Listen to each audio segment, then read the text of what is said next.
Je suis Maria Soubeyran, née à Montpellier en l'an 1602. Mon père était un riche drapier. À ma naissance, la ville était ville de sûreté protestante depuis l'édit de Nantes. J'ai donc grandi au cœur de cette belle cité huguenote, protégée par les fortifications, construite voilà longtemps par une corporation d'habitants de la ville, les ouvriers de la commune Clôture. Cependant, ma grand-mère me racontait que nous avions déjà subi 2 sièges pendant les guerres de religion, et que dans la crainte que cela se reproduise, tous les faubourgs avaient été rasés autour de la commune Clôture pour laisser le champ aux boulets de canon et éviter que l'ennemi s'y dissimule. Depuis, catholiques et protestants ont coexisté, même si des conflits politiques réguliers mettaient parfois le feu aux poudres. Puis le calme revenait et la vie reprenait. Mais les rapports avec le roi de France devenaient de plus en plus tendus. Lorsqu'il assiège nos voisins de Montauban, nous comprenons que notre tour va bientôt arriver. Alors nous nous préparons.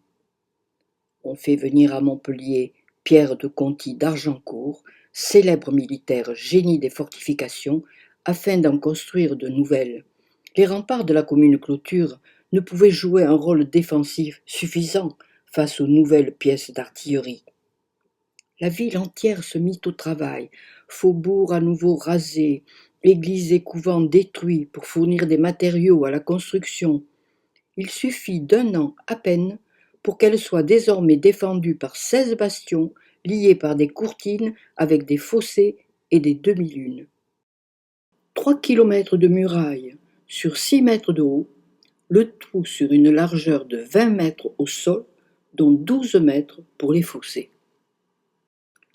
Au nord-ouest de l'Écusson se dresse le bastion des Carmes. En remontant vers le Pérou, nous découvrons le bastion Saint-Jean.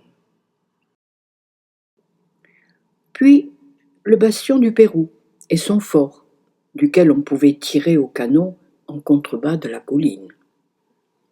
On descend ensuite vers le sud par le bastion Saint-Guilhem, qui protégeait la porte du même nom. Plus bas, voici le bastion de la Madeleine. Pour arriver, enfin, tout en bas, au bastion de la Sonnerie. À la pointe de l'Écusson, le bastion de la Babotte protège l'accès sud. Puis c'est le bastion de Latte qui protège la porte menant au port. Le bastion de Saint-Denis veille à l'est.